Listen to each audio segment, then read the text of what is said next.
Boa noite, gente, tudo bem? É um prazer estar aqui, muito grande. Eu sou a Larissa Coutinho, eu sou da Revolu Show.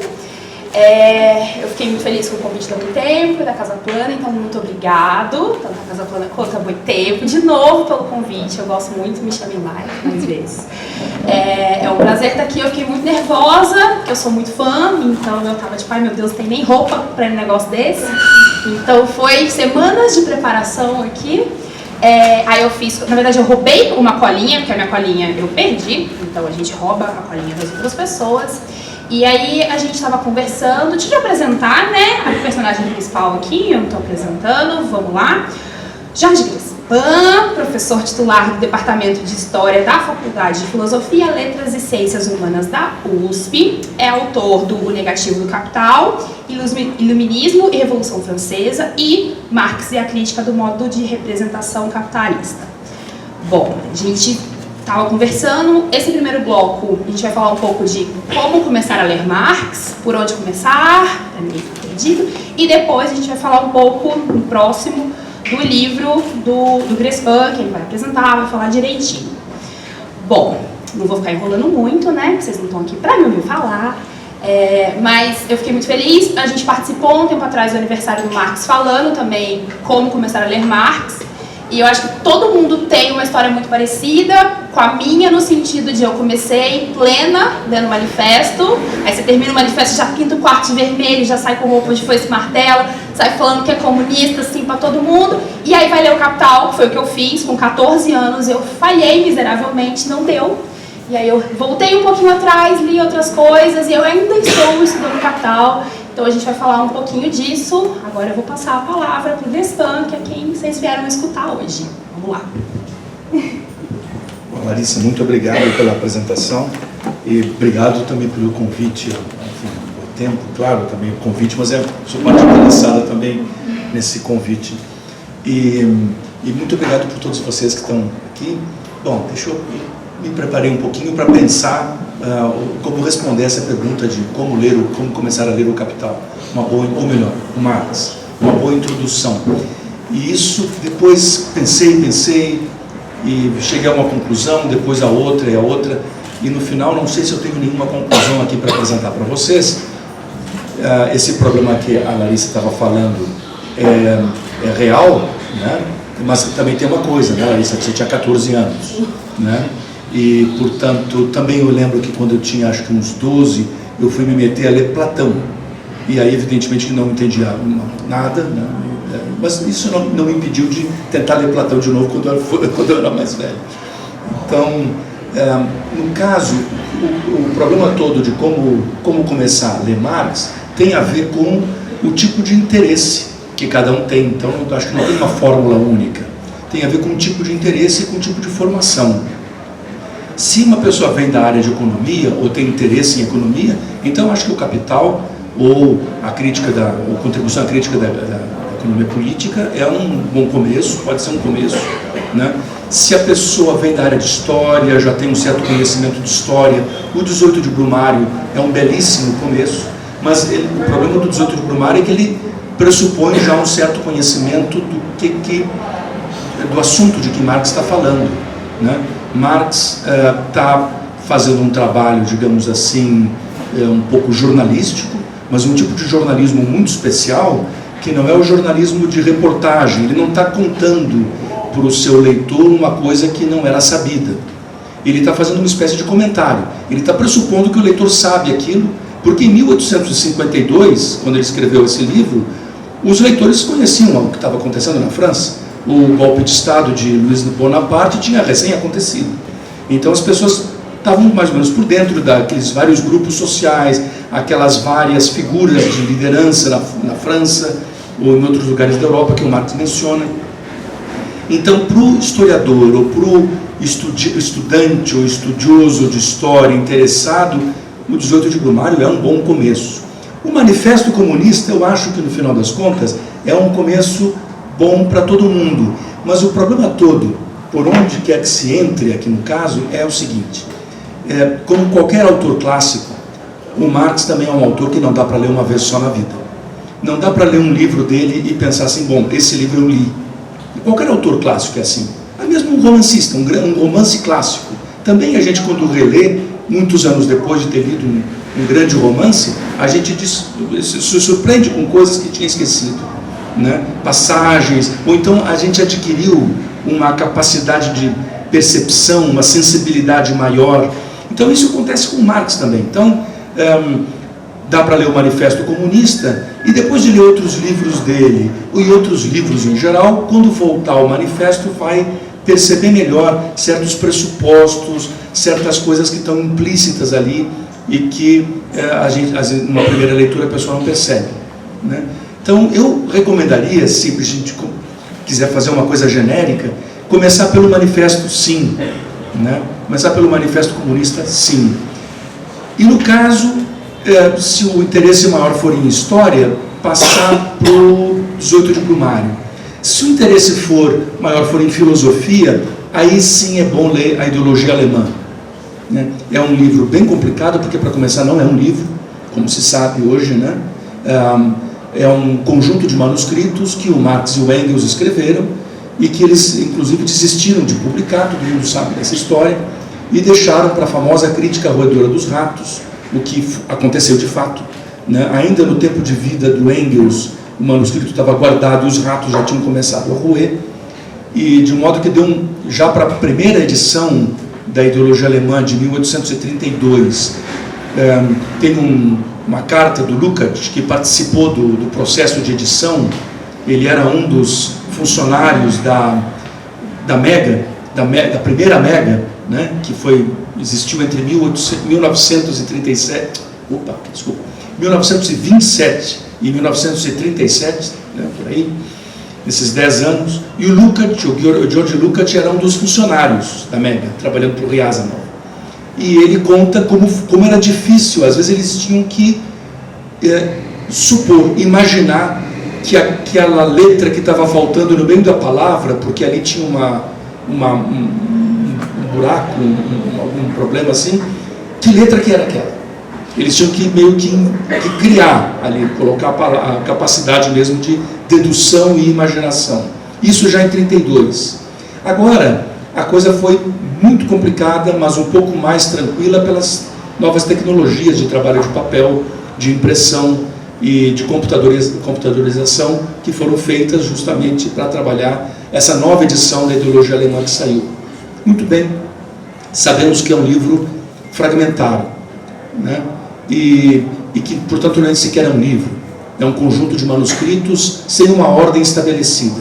No entanto, é interessante porque ali, justamente, o Marx e o Engels, eles estão fundando a nova perspectiva, o novo ponto de vista histórico-filosófico deles, que eles, então, passou a ser chamado classicamente de materialismo histórico, né? Então, eles estão formando ali em diálogo direto com outros autores.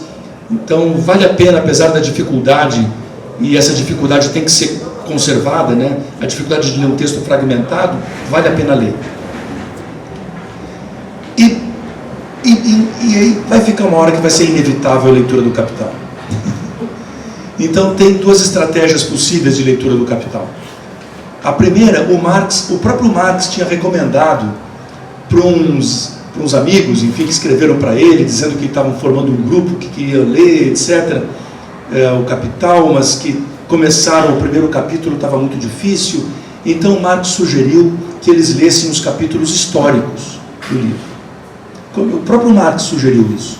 Pulem os primeiros capítulos e leiam os capítulos históricos, ou seja, leiam o capítulo 8, a jornada de trabalho, depois o capítulo 11, principalmente o 12, a manufatura, depois o 13, maquinofatura e grande indústria, ou melhor, só grande indústria, e depois o capítulo 23, que é a lei geral da acumulação capitalista, depois o capítulo 24, que é o da acumulação primitiva. Isso é interessante, né? Então o próprio Marx recomenda isso aí, se a pessoa sentir uma dificuldade muito grande na leitura do começo. Por outro lado, uma vantagem que a gente tem e que os autores antigos não tinham é que a gente tem um monte de comentadores, comentários e comentadores, guias de leitura. Há pouco tempo mesmo está publicando aí o do Harvey, né, do David Harvey, que é um cara muito interessante, né, e, enfim, tem vários guias de leitura. É mais ou menos o caso da lógica de Hegel, né? No tempo que o Lenin estava lendo a lógica de Hegel, na época do exílio dele em Zurique, na Primeira Guerra Mundial, ele fica indignado com a obscuridade de alguns textos, de algumas passagens da lógica do Hegel. E aí ele escreve então do lado imprecações assim, né? Do tipo, puxa, que dificuldade, agora que eu entendi, e refaz ali certas formulações que o Hegel tinha obscurecido. Mas hoje em dia fica bem mais fácil, porque hoje em dia tem um monte de comentadores também da própria lógica de Hegel, né? Então, um dos textos antigos e muito bons para ler o Capital, né, justamente tem esse nome, né, se chama Gênese e Estrutura do Capital de Marx, do Roman Rozdolski, que era um marxista polonês que andou já era mocinho e estava na Revolução Russa em 1917 e depois emigrou para os Estados Unidos e acho que foi um pouco antes da Segunda Guerra Mundial, e lá ele foi para a cidade de Detroit, né? Ele imaginou, claro, que como lá era o grande polo automobilístico dos Estados Unidos, a Revolução dos Estados Unidos ia começar lá.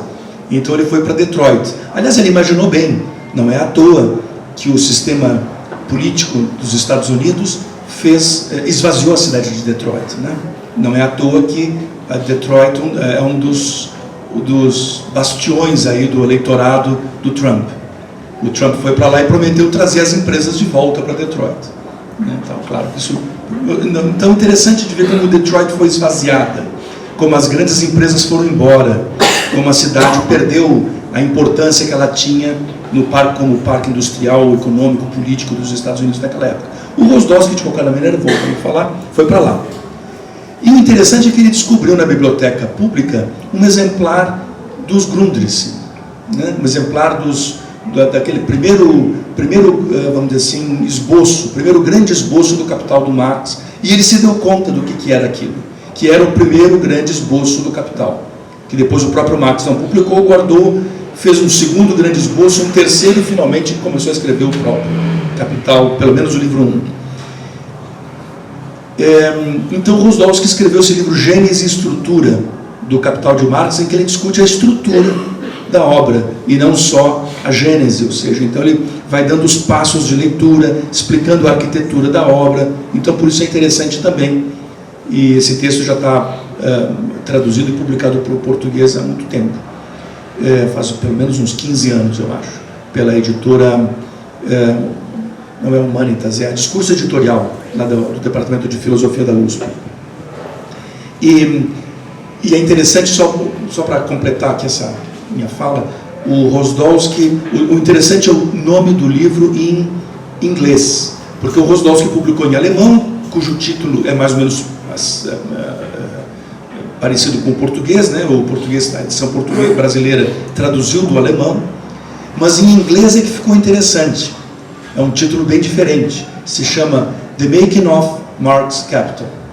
Ele se deu conta que os Grundrisse é uma espécie de making of, como tem nos DVDs, né? Às vezes tem os extras, que aparece o making of do filme. Então é isso, de uma certa maneira, os Grundrisse são making of.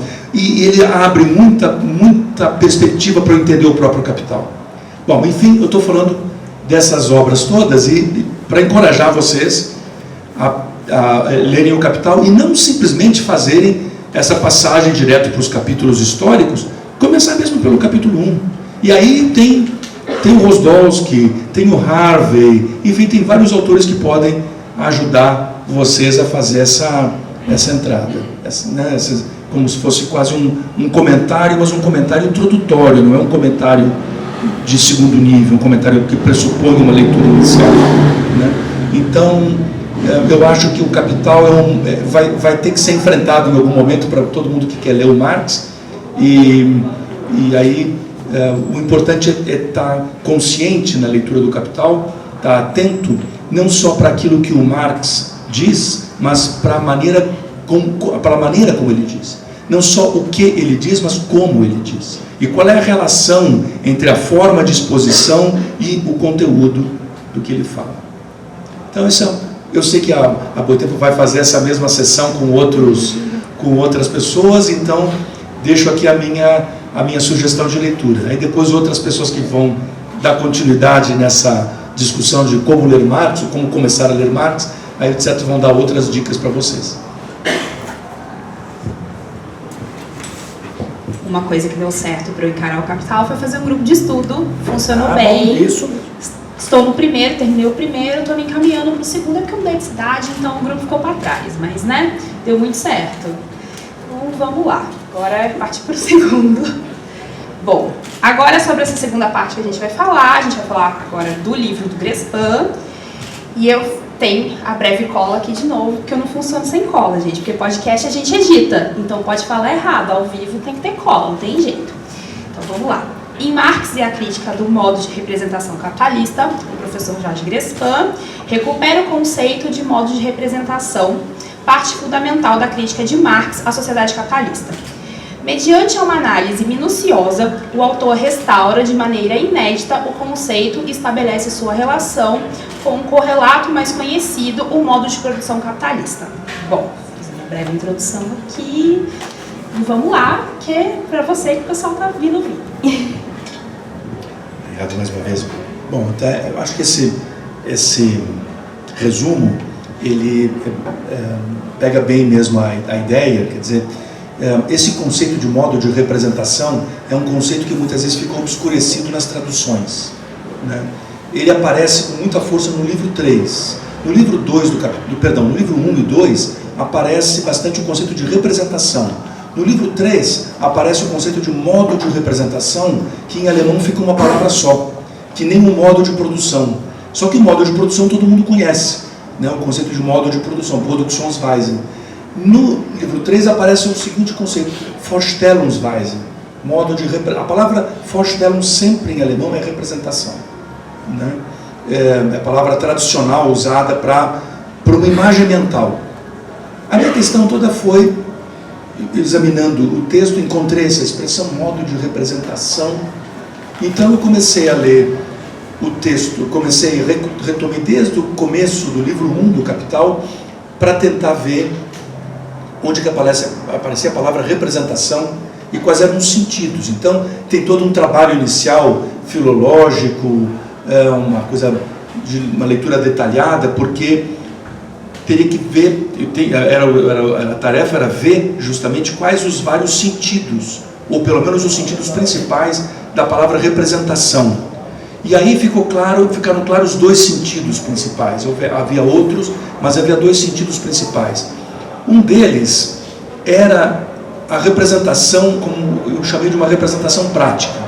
Marx usava a palavra representação para se referir, por exemplo, e já desde o início, ao poder do dinheiro em representar o valor das mercadorias. E aí tinha um movimento interessante, porque também tem um conceito correlato, além do de modo de produção, o conceito correlato de apresentação, e o famoso modo de apresentação, né, que também é uma expressão que o Marx usa. Modo de apresentação, em geral a gente pensa, modo de apresentação dos conceitos. Como é que Marx vai expondo os conceitos ao longo do Capital? Ele começa então falando do conceito da categoria de mercadoria, depois dinheiro, e depois ele vai introduzir o capital produtivo, e assim ele vai introduzindo os conceitos. Certo? Ele tem uma estratégia de exposição. No entanto, ele também não usa a palavra apresentação só de uma única maneira. Também tem outros sentidos. Então, por exemplo, já no capítulo 1, Marx diz que a oposição interna da mercadoria entre valor de uso e valor se apresenta numa oposição externa entre a forma relativa e a forma equivalente do valor. E que essa oposição externa vai se apresentar, por sua vez, uma segunda apresentação na oposição de mercadoria, que fica na forma relativa, ou de valor de uso, e dinheiro, que fica na forma equivalente. E aí ele diz que a mercadoria, portanto, apresenta a sua oposição interna no dinheiro, apresenta o seu valor, ou o seu valor de troca no dinheiro, e o dinheiro, por isso, representa o valor das mercadorias. Então tem uma oposição aqui entre representação e apresentação, e uma oposição que tem a ver com isso. E eu fiz questão de... Tem gente que traduz a palavra Darstellung, né, por exposição das categorias. Eu preferi colocar apresentação para ficar mesmo apresentação e representação. E as duas coisas com apresentação, com ter algo presente, né, que tem a ver com a raiz do verbo também, né, do apresentar, representar. Então tem uma coisa da presença de algo ali. E que em alemão tem a ideia do lugar, do Stelle, né, que é um lugar, digamos assim, hierárquico, né, dentro de uma certa hierarquia. Não é um lugar no sentido físico, é um lugar, ou digamos, pode ser numa empresa. Qual é a função que a pessoa exerce, qual é o posto que a pessoa tem dentro de uma empresa, né? Então, aí se usa essa palavra que o Marx está usando, Stelle. Então, quer dizer, a mercadoria, essa diferença entre apresentar e representar depende de qual é a posição que a mercadoria esteja. Se ela está na fórmula lá da apresentação, né? Digamos, como é que era? Cinco camas valem uma casa. Famoso exemplo de Aristóteles que Marx cita no primeiro capítulo.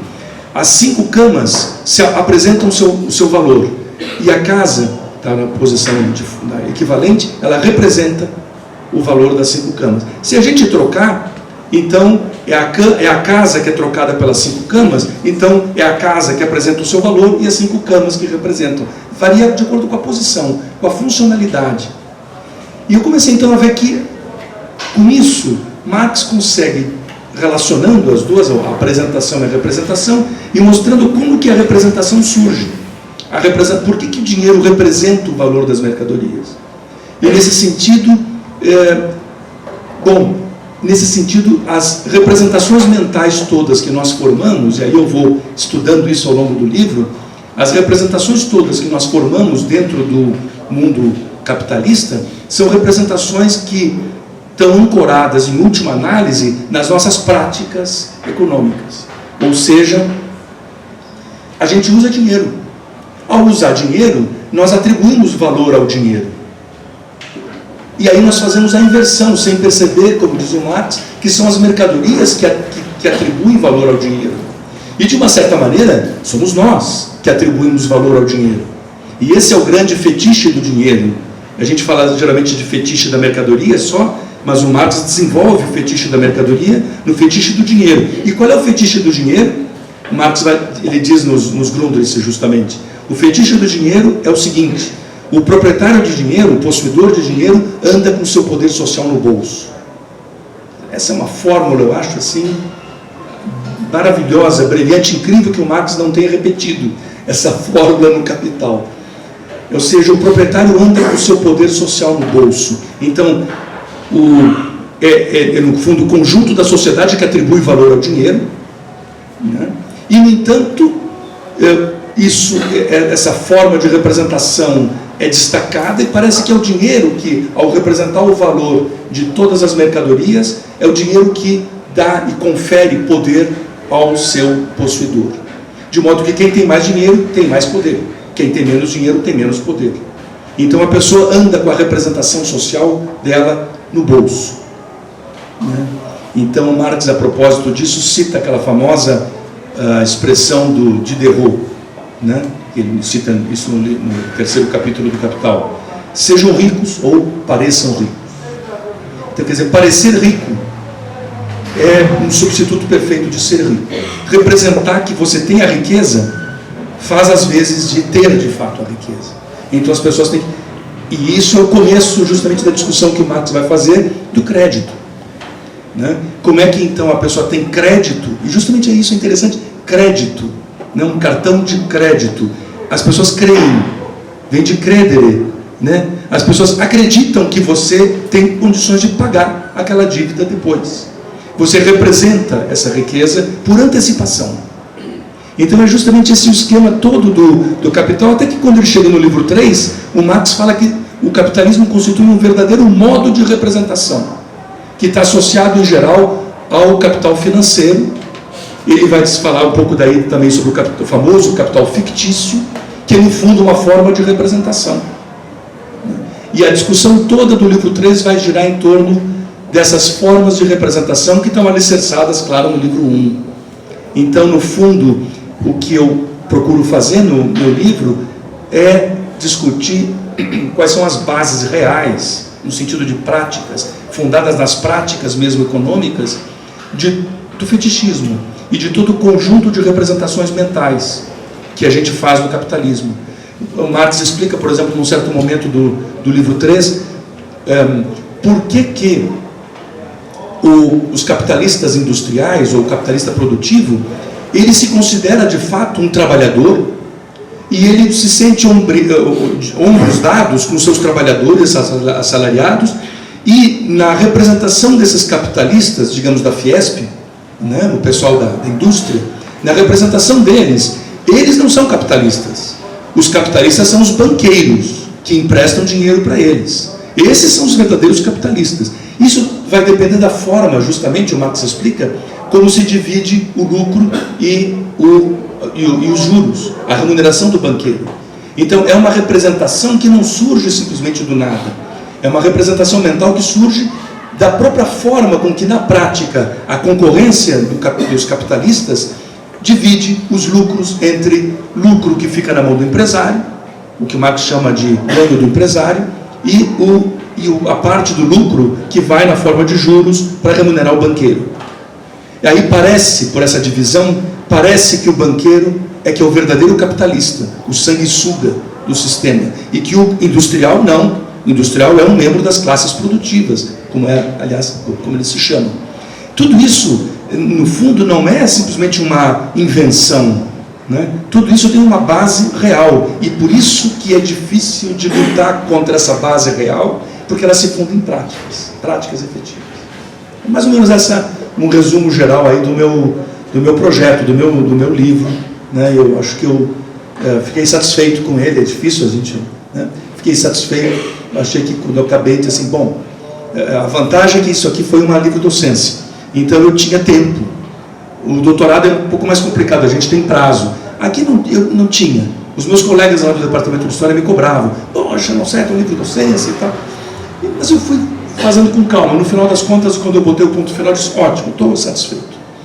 Então eu espero que quem vá ler o livro possa aproveitar eu espero ter conseguido demonstrar o meu ponto aqui no livro que eu escrevi. Bom, agora perguntas, né? Bom, quem quer fazer pergunta? Tem aqui mesmo, né? Pode vir, quem quiser, pode. Só para confirmar, então assim, a primeira dica seria das duas estratégias. A primeira seria ler os capítulos históricos e a segunda seria utilizar os comentários? Não, a segunda seria ler o livro desde o começo. E aí, se sentir muita dificuldade, ler os comentários, né? Mas não, quer dizer, isso. E ler o capítulo 1, 2, 3. O capítulo 2 é muito importante. A gente às vezes fica batendo cabeça no capítulo 1 do livro 1, né, que é a mercadoria, mas o capítulo 2, o Marx, ele já começa dizendo assim, as mercadorias não podem ir sozinhas para o mercado. E aí o que ele faz? Ele vai justamente no capítulo 2 descrever a sociabilidade da troca e da produção mercantil. Aí fica um pouco mais fácil de perceber do que ele estava falando no capítulo 1. Né? Então, é importante avançar. Eu sempre recomendo para os meus alunos dos cursos de Teoria da História, em que eu apresento Hegel e Marx, e eu recomendo mais ainda no caso do Hegel, mas também vale para o Marx, que não pare de ler. Não fique, viu, Larissa? Quando esbarrar numa dificuldade, em vez de ficar batendo cabeça parado ali, continua lendo. Porque às vezes, mais para frente, vem um esclarecimento do que estava lá atrás. Então, vale mais a pena ler até mais ou menos o fim, né? E depois voltar e reler, do que ficar emperrado em alguma parte mais complicada. Até porque o mais complicado, o próprio Marx reconhecia, são os primeiros capítulos, os primeiros 5. E mais ainda 1. Então, aí entra no capítulo 2, a gente já começa a ver um pouco de carne naquele esqueleto. Mas por que o Marx começa pelo capítulo 1? Por que então começar pela mercadoria e não diretamente pelo capítulo 2, que é o processo de troca? Né? Vou falar da sociabilidade. Justamente porque a sociabilidade está toda ela presa na forma da mercadoria. Ela é determinada pela forma da mercadoria. Então ele começa explicando essa forma, para depois explicar como que a sociabilidade vai ter que acontecer dentro desses canais, dentro dessa forma. Então a minha sugestão é essa. Primeiro, ler os capítulos históricos, mas para quem acha que não, ler diretamente começar pelo capítulo 1 mesmo, e aí fazer uso, né, de algum comentário. Jorge, parabéns pelo livro, pela exposição, sempre um prazer estar te ouvindo. O livro eu vou ler, acabei de comprar, e fiquei curioso com o seguinte, você me parece um pioneiro no marxismo brasileiro, nesse sentido, nesse assunto. Com quem você está dialogando? É mais com a tradição crítica alemã, o marxismo de lá, ou mais aqui, na América Latina? Eu sei que você conhece essa tradição, eu queria mais ou menos saber. É verdade, mas você sabe que mesmo os alemães, às vezes é engraçado isso, mesmo os alemães não estão muito ligados nesse negócio, porque eu tenho a impressão que como eles fazem o uso cotidiano do idioma, eles às vezes não se dão conta como um estrangeiro que vai ler o idioma deles e se dá conta. Eu vou te dar um exemplo. Uma vez o meu orientador, né, lá de doutorado, a gente estava num seminário sobre Hegel, e ele então, na fenomenologia do espírito, estava explicando que a palavra dúvida em alemão, que o Hegel jogava lá com a dúvida que leva ao desespero. Então ele estava mostrando, e o meu orientador disse, a palavra dúvida em alemão que significa isso, tem o verbo Zweifel, zwei é 2, e depois o desespero ao Verzweifeln, tanto a dúvida como o desespero, uma duplicação. Eu fiquei encantadíssimo, pensei, nossa, que coisa maravilhosa, que língua filosófica. Eu estava começando a aprender naquela época alemão, e etc. Aí depois pensei, não, mas o português também, aliás, até melhor. Dúvida vem de 2 vias. Você tem uma dúvida, quer dizer, você tem 2 vias. No alemão não tem essa coisa da via, só do 2. No português você tem, vindo do latim, as 2 vias para você que você está, né? Então, às vezes o uso cotidiano que a gente faz da língua nos impede, às vezes, de perceber que o jogo da etimologia ajuda muito. Por isso fiz um trabalho um pouco isso de voltar para as raízes linguísticas mesmo. Então, bom, no fundo, essa questão de modo de representação, os próprios alemães não estão mexendo. Mas, em geral, o meu diálogo é com essa nova leitura do Marx, da Alemanha. Então, a coisa começa lá no final dos anos 60, com o Helmut Reichelt, que tem um livro que chama Para a Estrutura Lógica do Conceito de Capital em Marx, que saiu publicado em português agora faz alguns anos pela editora da Unicamp, né? E também com o Hans-Georg Backhaus, e também com 2 artigos importantes escritos em 74 por 2 filósofos alemães, estudiosos de Hegel, na verdade, o Teunissen e o Fulda. O Fulda, agora o texto dele saiu pela Crítica Marxista, pela revista Crítica Marxista. E aí, mais recentemente, esse debate todo foi retomado por causa da edição da Mega, a partir dos anos 90. A segunda Mega começa nos anos 70. Mas depois da queda do muro, ela teve uma mudança de ênfase, né? E aí houve a publicação do livro 3, dos manuscritos do livro 3 do Capital. E aí deu uma polêmica danada, e aí a nova leitura de Marx recomeça com força na Alemanha, com Michael Heinrich, por exemplo, que já teve vários textos traduzidos aqui pela Boitempo, né? E já veio várias vezes aqui para o Brasil também, né? E o próprio Reichelt também publicou de novo, aliás, publicou um outro texto importante dele.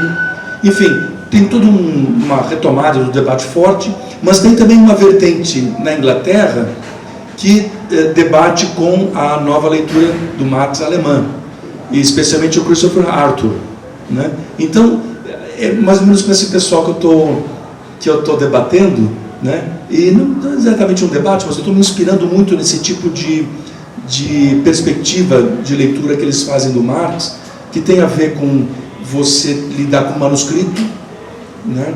E, portanto, com o momento não com a obra pronta e acabada, mas com um momento mesmo de elaboração da obra, e explorar, isso a Mega permite, explorar justamente as variantes, explorar o lugar que o Marx escreveu uma palavra, em seguida ele riscou e escreveu outra. Aí, justamente, essas novas tecnologias permitem ver o que estava por baixo, o que o Marx tinha riscado. E a gente começa a pensar, por que ele riscou isso e manteve aquilo? Então, por exemplo, uma coisa interessante, só aqui, uma coisa que me chamou a atenção e que eu cito aqui no meu texto. Aí, no caso, não é tanto uma variante. Na primeira edição do livro 1 do Capital, de 1867, Marx escreveu que o dinheiro, ele mede o valor das mercadorias. Muito bem. Na segunda edição, 1872, ele usa exatamente a mesma frase, tudo igualzinho, não tem diferença, só que em vez da palavra medir, ele usa a palavra apresenta. Então, ou representa também, no caso, aqui uma... Então dá para pensar que a representação e a apresentação do valor e a representação dessa apresentação são formas de medida. Por que ele substitui a palavra, mas ao mesmo tempo a palavra tem uma relação, a representação, a apresentação, com o ato de medir. E isso é estratégico para mim, porque a medida tem a ver com a desmedida e com toda a crise. Quer dizer, o conceito de crise é colocado já desde o começo da exposição do Capital. Então, mais ou menos essa coisa. Então, estou dialogando. A América Latina tem gente, hoje em dia na Argentina e no México, com quem eu estou começando a ficar em contato, que estão fazendo essas leituras também, mas é uma coisa mais ou menos nova. Aqui na América, na nossa América, pensando Brasil, Argentina, México e talvez outros lugares. Conheço um professor também da Universidade de São Marcos, em Lima, que também está um pouco nesse grupo de discussão. Então, mais ou menos isso. Jonas, você fez uma distinção, dando um exemplo dos caras da Fiesp, os capitalistas da Fiesp, né, que se referindo ao capital financeiro, dizendo que o capital financeiro é o verdadeiro explorador e o dono da fábrica, ele pertence às classes produtivas.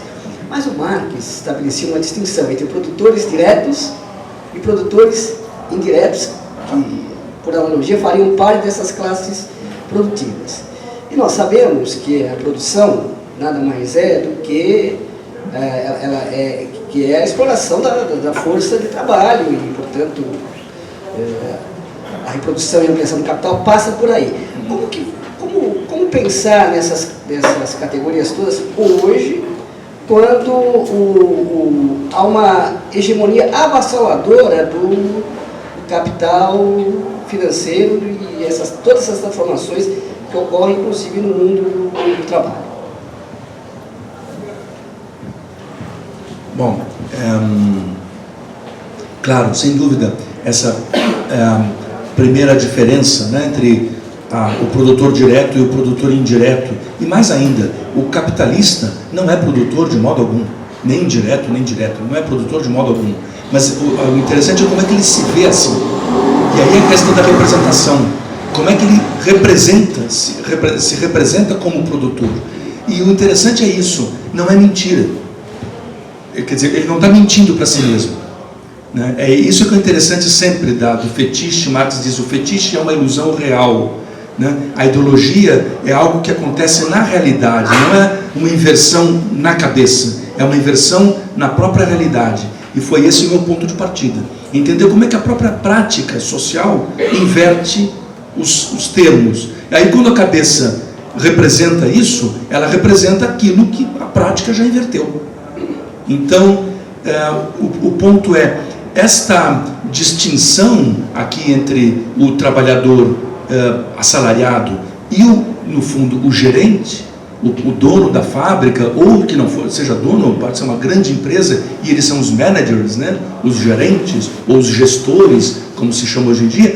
Essa diferença aparece em função da divisão da mais-valia entre lucro e juros, né? Então, são as práticas, são as formas de concorrência, o contrato que o próprio capitalista assinou com o banco para conseguir capital de giro, e em troca ele vai ter que depois devolver esse capital acrescido de juros, né? Então, toda essa divisão dos valores é que vai criar nas práticas que eu examino ali, essa mudança, essa inversão e mais, essa mudança de time, vamos dizer assim, né?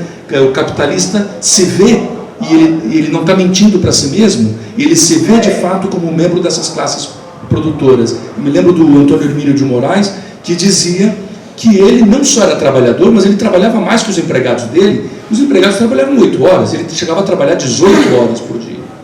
E ele estava falando sério, ele não era capaz de brincar. A gente sabe que ele, lembrando da figura dele, ele estava falando sério, ele acreditava nisso, né? De si mesmo como um trabalhador, né?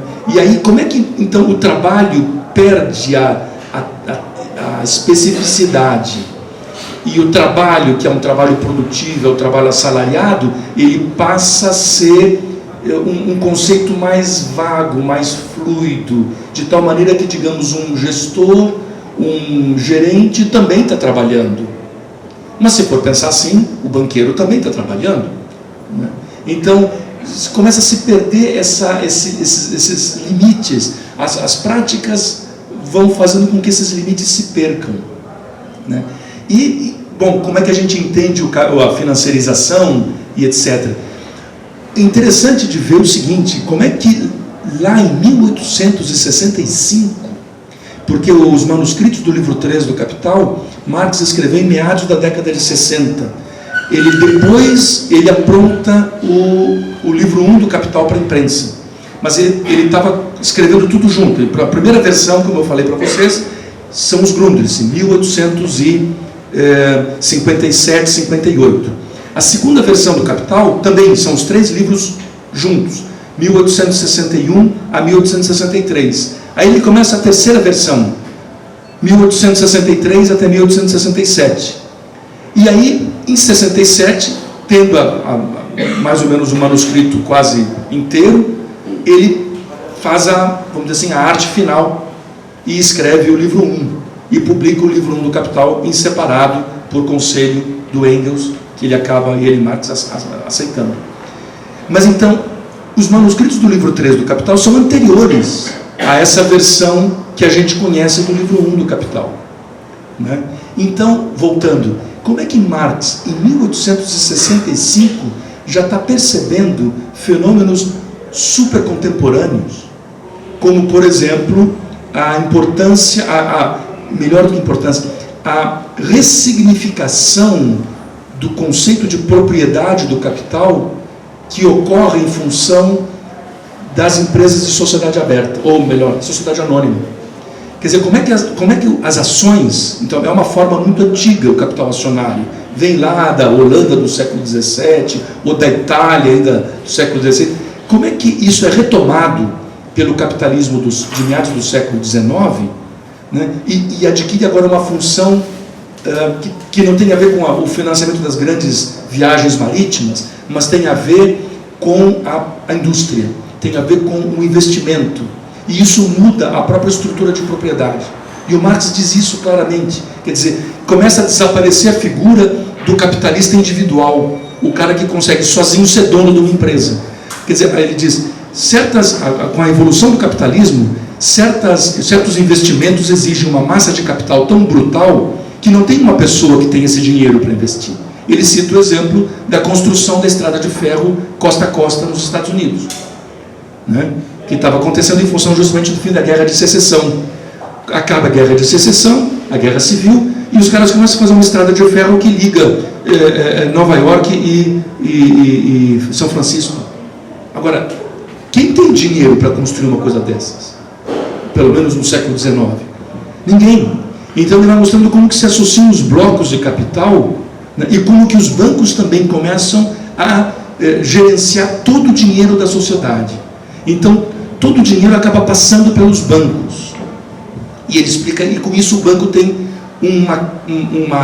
vamos dizer assim, uma capitalização enorme, porque ele vai pegando não só o dinheiro dos industriais ou o dinheiro dos capitalistas, mas o próprio dinheiro do salário dos trabalhadores que vão parar nos bancos. Quer dizer, isso é interessantíssimo ele falar isso, porque certos desdobramentos disso só aconteceram durante o século XX, mais para o fim do século XX. Eu sempre também digo para os alunos que se o pessoal vai, por exemplo, uns passeios a pé para São Paulo, pelo centro de São Paulo, são sempre muito instrutivos. Então, por exemplo, passeando lá pelo centro, no antigo prédio da Light, né, que é o Shopping Light, hoje em dia é um shopping center aí na frente do Teatro Municipal, né? Ali era a antiga sede da Light. E tem um guichezinho no canto, que era o caixa, que era onde as pessoas vão pagar a conta de luz. Ou seja, até um certo momento, que não faz tanto tempo atrás, não sei bem, anos 70, eu acho, do século XX, as pessoas pagavam conta de luz na Light, pagavam a conta de água, né? Quer dizer, cada conta era pago, não era pago tudo no banco, muito menos por débito automático. E o salário também, o contra-cheque da pessoa, era pago, do funcionário, era pago no caixa da empresa. Então a pessoa trabalhava numa empresa X, por exemplo, a Pirelli, e na Pirelli tinha um setor lá, que era o setor de pagamento, onde o cara ia no caixa e pegava o seu contra-cheque. Né? E ele não ia no banco. A Pirelli não depositava o dinheiro dele no banco. E nem a Light, ou melhor, a Eletropaulo depositava a conta de luz e o cara ia pagar a conta de luz do banco. Quer dizer, cada vez mais os bancos centralizam todos os pagamentos, dos salários, das contas todas, e é claro que o banco fica com esse dinheiro todo em caixa, para emprestar, mediante pagamento de juros. Então, o Marx vai descrevendo essa função, essa centralização do dinheiro na mão dos bancos, como é que os bancos também, por essa centralização, eles são setores onde o capital pode se concentrar e se centralizar com muito mais intensidade, e surgirem os grandes bancos. Antes de surgir as grandes fábricas, surgem os grandes bancos, porque a forma do dinheiro, do capital, permite essa centralização mais intensa e mais rápida. A mesma coisa ele fala em relação à dívida pública, e a mesma coisa ele fala em relação ao famoso capital fictício, que de uma certa maneira é aquilo que os economistas chamam de uma precificação, ou seja, são mercadorias que ainda não sequer às vezes foram produzidas, mas que já não tem valor, portanto, mas que tem um preço, um valor futuro. E é o que mais está rolando aí nesse final do século XX, início do século XXI. É o famoso mercado de futuros. Ou seja, as pessoas estão especulando com mercadorias que não foram produzidas ainda. Então o preço do petróleo sobe, desce, não simplesmente em função da oferta e da demanda de petróleo atual, mas em função das expectativas de oferta e de demanda de petróleo daqui a uns 20, 30 anos. Então, quando se descobrem poços de petróleo muito grandes no mundo, cai o preço do petróleo, porque esses poços não começaram a produzir ainda. No entanto, espera-se que, com a produção deles, no futuro, haja uma oferta maior de petróleo do que se imaginava. Tudo isso são fenômenos, e aí eu faço questão de analisar com muito gosto isso aí no meu texto, especialmente aquilo que Marx diz, mercadorias que não têm valor. É interessante, mercadorias que não têm valor porque não são produto de trabalho humano. Não tem valor, mas tem preço. De onde sai o preço se a mercadoria não é produto de trabalho humano? Portanto, não tem valor de troca. Ou, um exemplo, uma obra de arte. Uma obra de arte não tem valor. Olha que interessante. Um quadro do Picasso, um exemplo clássico sempre, não tem valor. Por quê? Porque não dá para comparar o trabalho do Picasso com o trabalho de ninguém. Valor só existe se é possível estabelecer o tempo de trabalho socialmente necessário para produzir uma certa mercadoria. Mas essa mercadoria que vai ser vendida, esse quadro dele, o trabalho que produziu essa mercadoria não pode ser comparado com nenhum outro trabalho.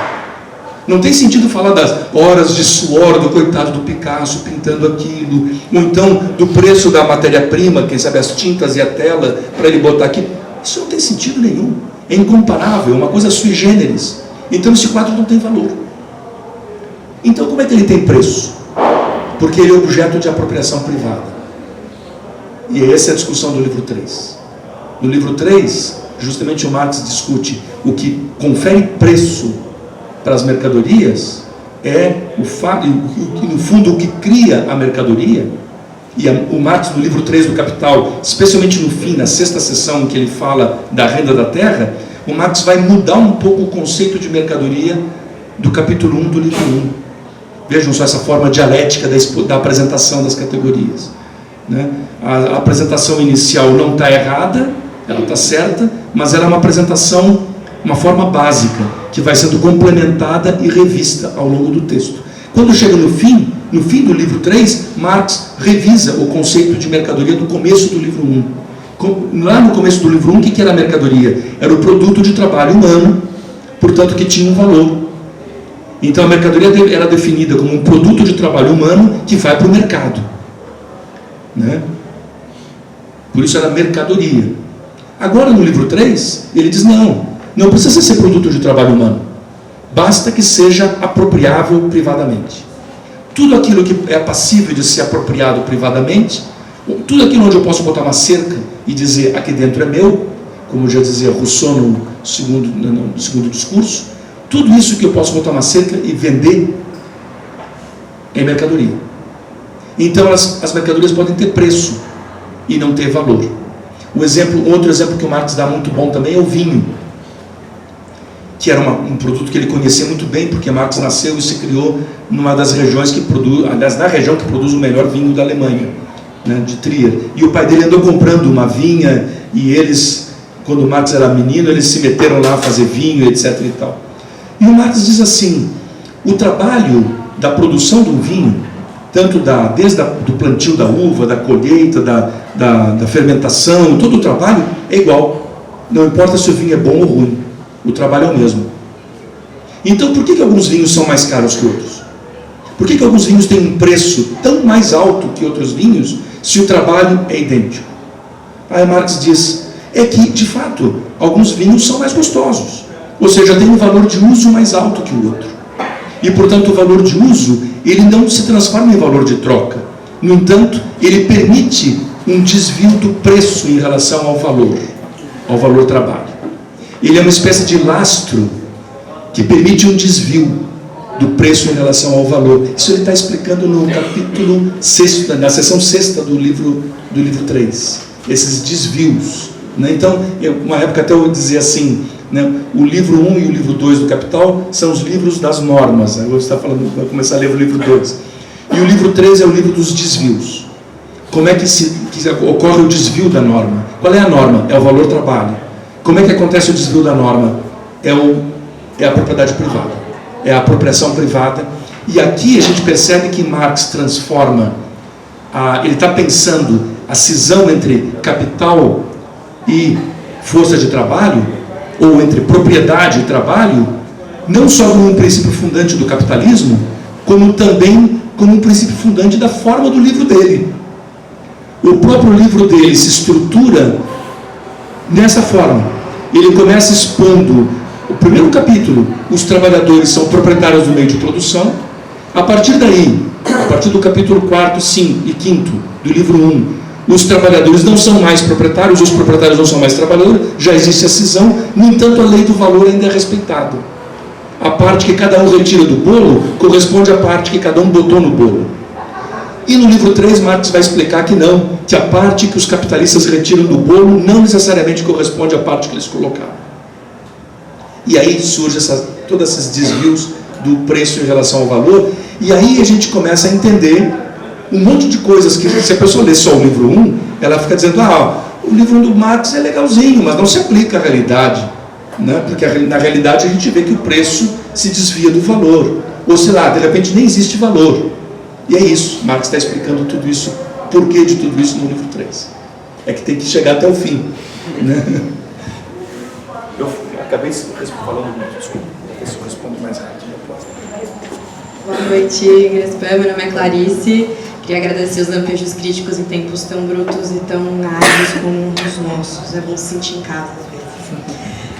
Queria te perguntar, Grespan, como que o modo, como a crítica marxiana ao modo de reprodução capitalista pode ser um embrião de uma produção intelectual sólida e avessa à autodita representatividade do Estado burguês, a forma política do capital chancelada pela forma jurídica, que é o direito.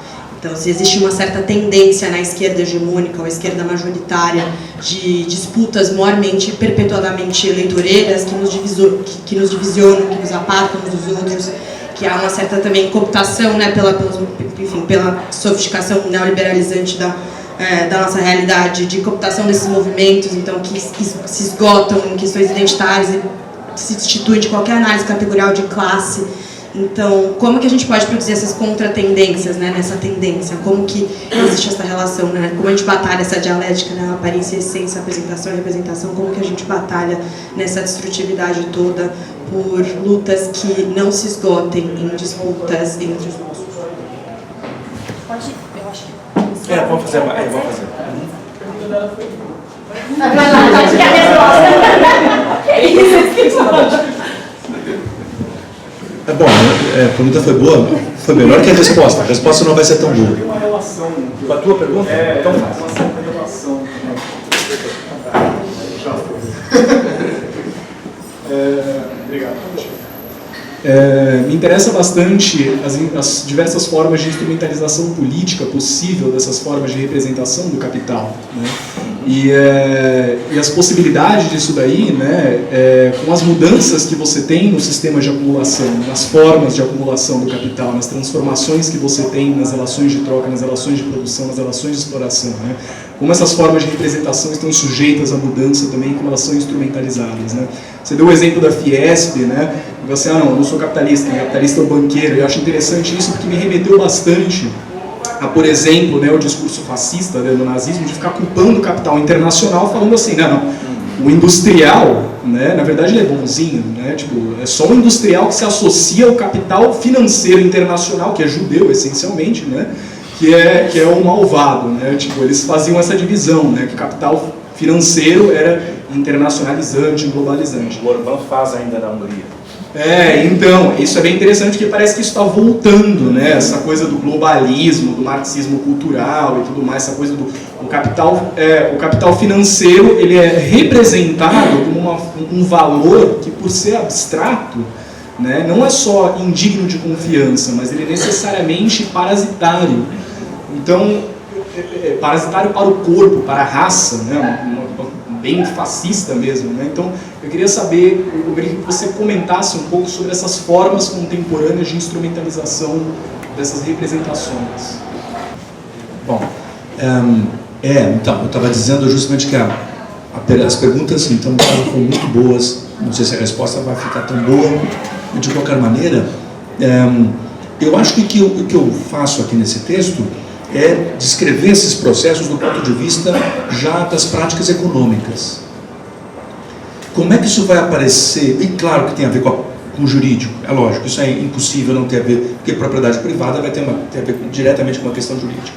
Então, estou tratando disso, né? Então, portanto, digamos, essa questão da propriedade privada que eu estou falando, do capital financeiro, etc., da capitalização do capital fictício, da precificação, tudo isso tem a ver com títulos de direito, a produção futura. Então o capitalismo hoje em dia funciona, ou o próprio cartão de crédito, como um título de direito. Então ele te dá direito a uma apropriação, não no presente, mas no futuro. Ou então no futuro, mas em função de uma coisa, ou melhor, no presente, mas em função de algo do futuro. Quer dizer, tem um jogo aqui temporal, né?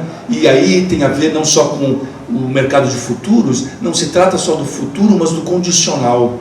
Tudo fica condicionado, a temporalidade fica ela própria condicionada, né? Fica uma temporalidade de certezas, incertezas e riscos. Mas isso, enfim, tem a ver com essa estrutura aqui mesmo. Bom, então tem a ver com o jurídico. Agora, como é que isso funciona do ponto de vista estritamente político? E aí a minha intenção também é pensar a representação depois no campo da ciência, também das representações, e aqui eu faço um pouco esse jogo de representação e conceito, porque o Marx faz isso, né? Então pensar a representação como uma forma, digamos, fetichista, né? Digamos, da elaboração mental, em que o fetiche no sentido de que, ao invés de ver o processo, essa forma vê o resultado do processo e só vê o resultado.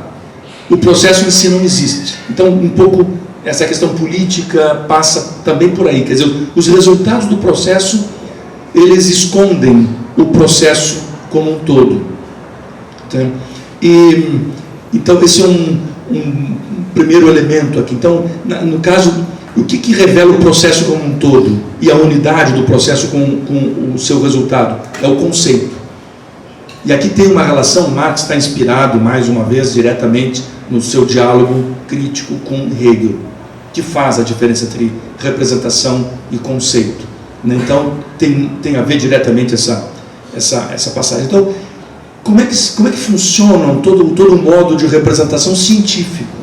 E como funciona também, né, o modo de representação artístico? Né? Como é que surge um sistema de artes visuais, de literatura, dentro desse mundo capitalista? E se desenvolve todo um conjunto de...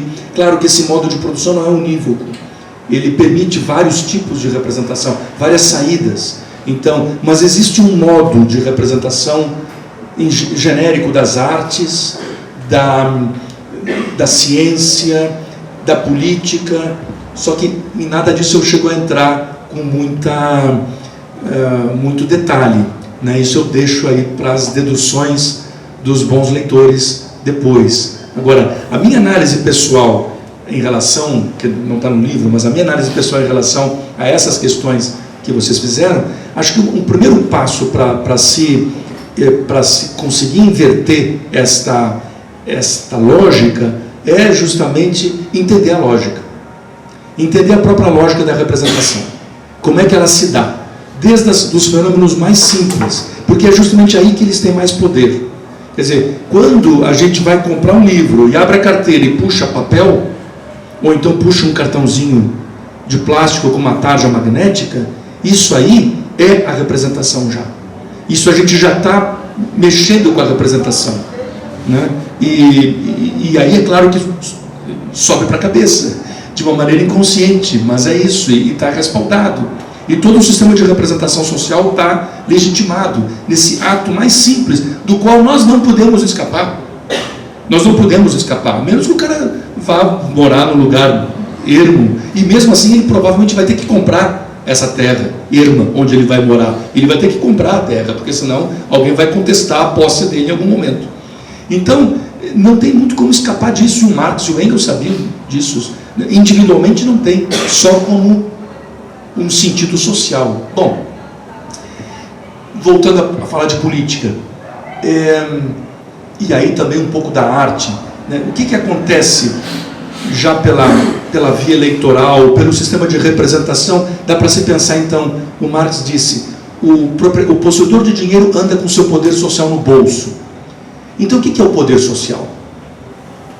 Então é isso, ele anda com isso no bolso. Claro, o poder social aparece na forma de dinheiro. Vamos lembrar, e o Marx está lembrando, né? O Marx está lembrando do Adam Smith, que por sua vez estava lembrando do Hobbes. O Smith cita o Hobbes, né, na Riqueza das Nações. E o Marx cita o Smith, e por tabela o Hobbes. Ou seja, existem várias formas de poder, né? Mas diz o Smith, o Hobbes ali analisa 4 ou 5 formas de poder. O prestígio, a fama, o mando direto, militar ou político, e tem o comando pelo dinheiro. O Smith diz, no nosso tempo, já deu para perceber, 100 e poucos anos depois do Leviatã, já deu para perceber que o poder do dinheiro está se transformando no poder central. Isso diz o Smith, na Riqueza das Nações. E o Marx retoma. E aí é interessante que tanto o Smith quanto o Marx usam a palavra militar, comando. O dinheiro permite comando sobre o trabalho dos outros. Então quem tem dinheiro comanda. Aí dá para pensar nas relações com a política, do comando, do que significa um mando político. E aí pensar na representação do poder e na via eleitoral como, digamos assim, uma forma de representação que se torna hegemônica do mando, do comando. O termo que o Smith usa e que o Marx usa é um termo militar, como eu falei. É comando mesmo, é ordem direta. É o general que manda os soldados se matarem. Vão atacar ali, vão morrer ali. Os soldados vão lá e morrem. Então ele tem comando. E é interessante que o poder econômico é um comando também, militar, político, em certo sentido. E o Smith já sabe disso. Então, o Marx ainda tem coisas que o Marx diz, não, vou tirar o chapéu para os meus antecessores, vamos dizer assim. Né? E nesse caso, o Smith é um antecessor importante. Então, como é que então se pode pensar que o poder político cada vez mais vai tomando a forma de uma coisa eleitoral, de vencer as eleições, ou de ter a maioria no parlamento? Então, entender esses mecanismos todos do próprio poder político como criadores de representação. O importante é que essa representação não seja pensada como simplesmente uma ilusão. Ela sempre vai ser uma ilusão real. Ela vai estar fundada em práticas reais, mas que se invertem. Aí que está o poder da ilusão. A prática se inverte já na própria prática e aparece invertida na consciência. Então pensar os campos todos que eu mencionei da representação, político, etc., dessa maneira.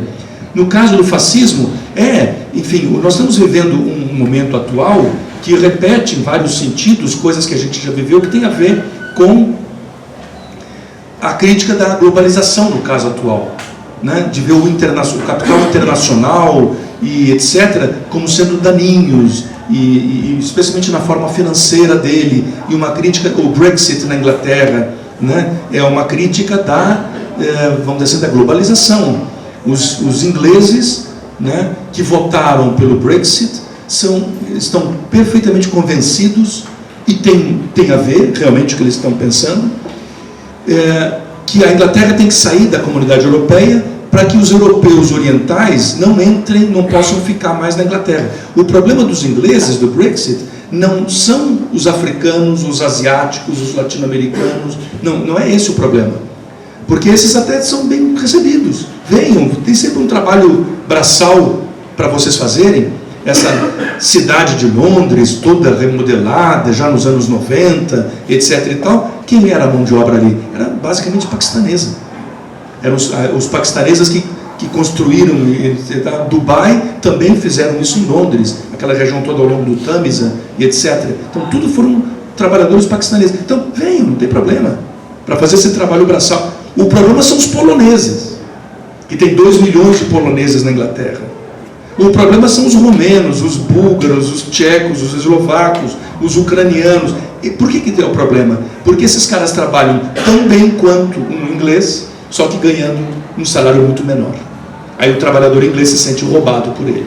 Aí surge a xenofobia contra o próprio europeu. Não o francês, alemão, porque esses caras, se forem para a Inglaterra, vão querer ganhar o mesmo que o inglês. Então o problema não é do trabalhador inglês, não é o trabalhador alemão ou francês. O problema dele é o trabalhador que vem da Europa Oriental. Então é o discurso anti-globalização, né? que passa por uma coisa cada vez mais paroquial, mais regional e enfim, atrasada. Então ele não consegue reconhecer que o poder social do dinheiro possa ser representado no país, por exemplo. Isso, certamente não. O polonês aparece sempre não como uma figura que tem poder social. O polonês aparece como um trabalhador que vai trabalhar por menos, por um salário menor, né? E se por acaso alguns comerciantes ingleses gostam dos poloneses, porque afinal o polonês também ganha um salário menor, mas ganha, e vai consumir os produtos na loja desse comerciante, e portanto ele tem poder social, mas ele é uma minoria que não é tão fácil de trabalhar no discurso aí das novas direitas que estão surgindo no mundo. Então tem espaço para essa retomada toda. O interessante é ver que essa retomada não está se dando simplesmente no campo de uma invenção do nada. Ela está se baseando em algo concreto, né? Quando, no final do texto sobre a obra de arte, Walter Benjamin fala sobre a politização da arte e a estetização da política, e ele diz, o fascismo ataca, vamos dizer assim, com a estetização da política. Contra isso a gente tem que responder com a politização da arte. Então, o que é a estetização da política? Tem a ver com todo o campo das representações. Para retomar mais uma vez a questão, quer dizer, a política vai ficando, isso já está assim há muito. O fascismo começou a descobrir e inventar essa relação entre estética e política, e a partir do fascismo todo mundo fez. Pode ser o lugar mais democrata do mundo, bate no peito e é democrata, fez isso. Anos 40, 50, 60, 70, Estados Unidos, nossa, estetização total do poder. Né? Está aí o Trump, né? Que não nos deixa mentir, estética pura. Então é isso. Então entender essas formas de representação, mas entender a base delas. A base já na prática econômica mais trivial. Então entender isso, eu acho que é um bom ponto de partida para a gente começar a inventar outras práticas, né? Que consigam fazer frente a essas que são consolidadas já de uma maneira tão básica assim.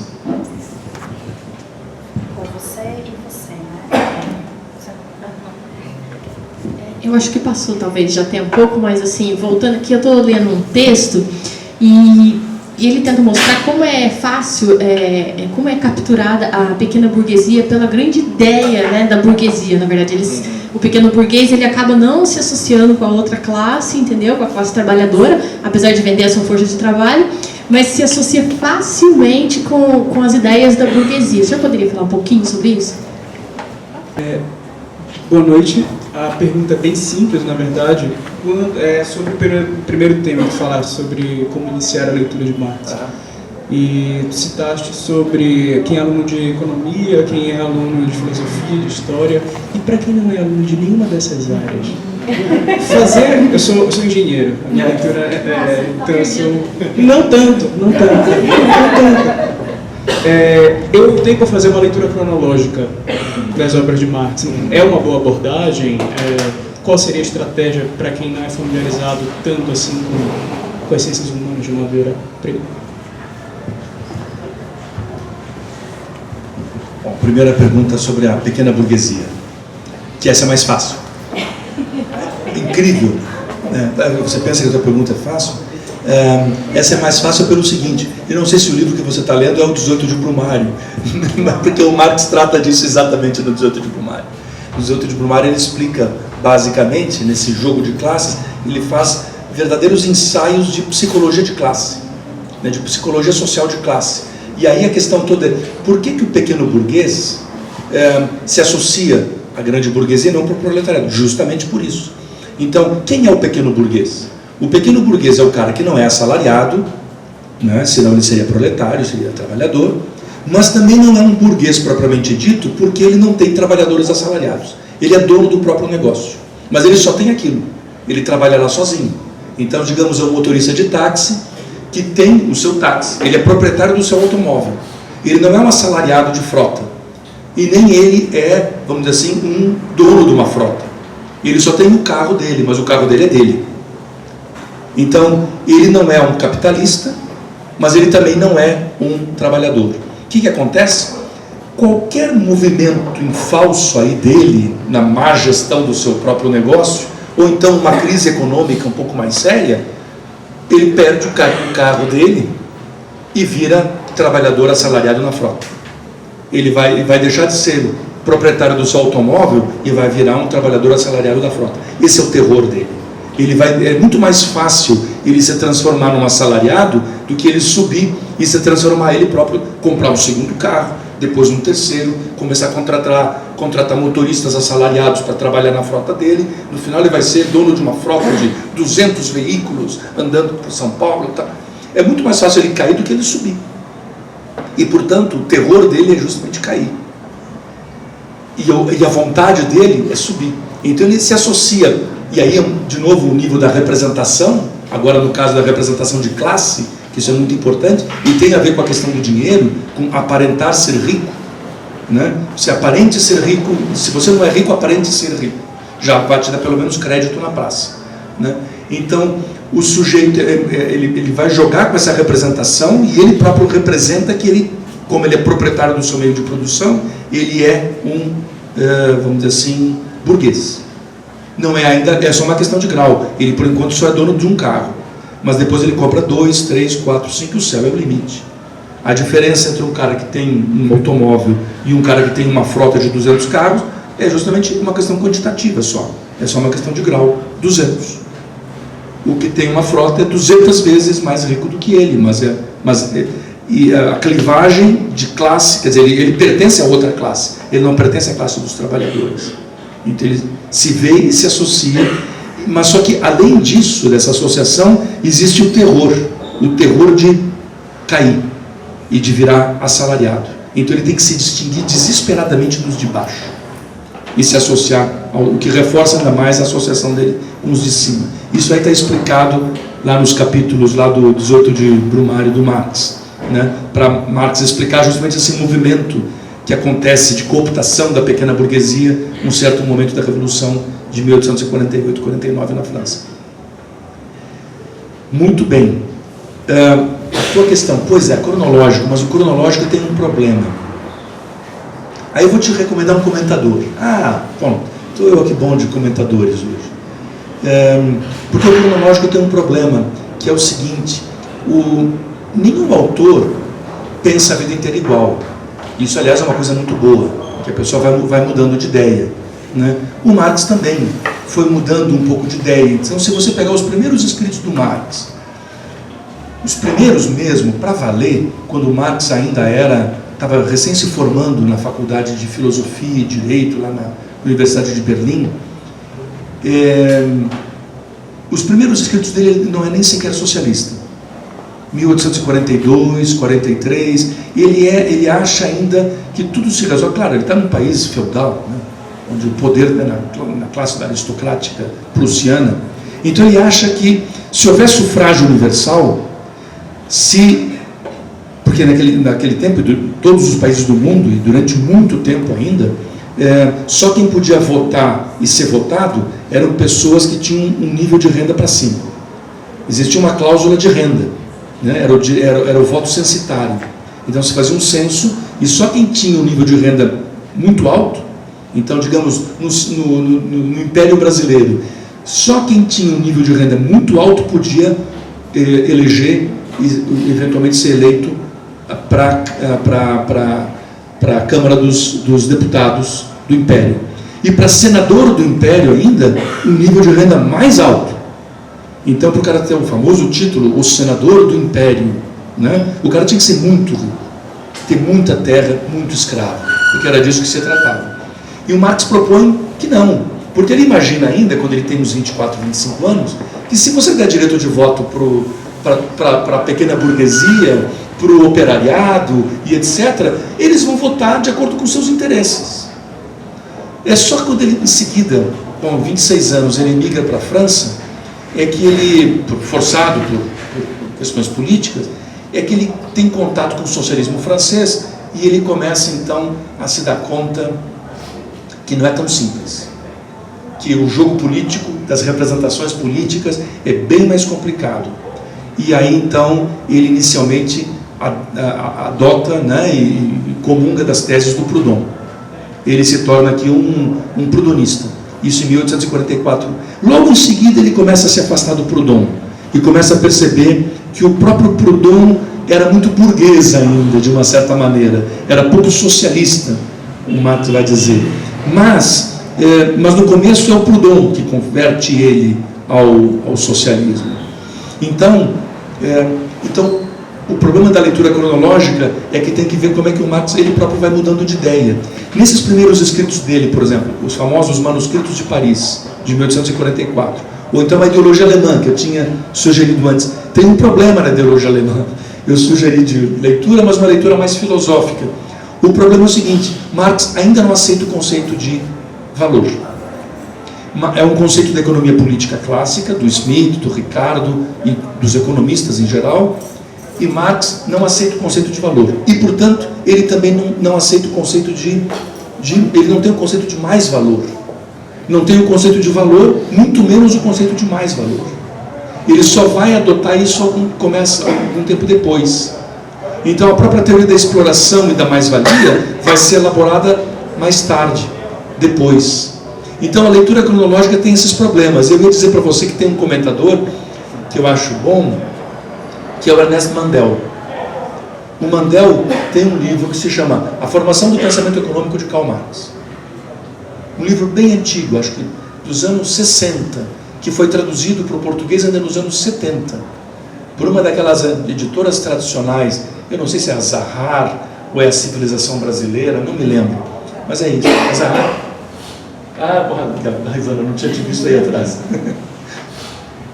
Então, esse livro do Mandel é um livro muito bacana, porque ele vai descrevendo, sem entrar também na discussão do tipo, existia o jovem Marx, e um dia o jovem Marx acordou e estava velho, não tinha mudado de ideia completamente, né? e rompeu com tudo que ele pensava até a véspera, na noite anterior. Quer dizer, sem discutir essa questão de jovem Marx, velho Marx, e rupturas e cortes, etc., ele vai mostrando, digamos, como que Marx vai mudando de ideia, vai burilando a sua crítica da economia política, sua crítica do capitalismo. Então eu recomendaria esse livro para te ajudar a mapear essas diferenças cronológicas, porque senão você também não vai poder aproveitar completamente esse tipo de leitura que você quer fazer. Que em si não tem problema, desde que você saiba onde você está pisando. Bom, recebi o recado aqui que é para encerrar. Então, muito obrigada de novo, todo mundo que veio. Tá online? Ainda não? não. Ah, não, ok. Para quem assistir depois, obrigada também. Vai ter sessão de autógrafo agora. Então, bom, é isso. Obrigado pro pessoal da Casa Plana, obrigado Grespan, obrigado Meu Tempo e até mais. Tchau, tchau.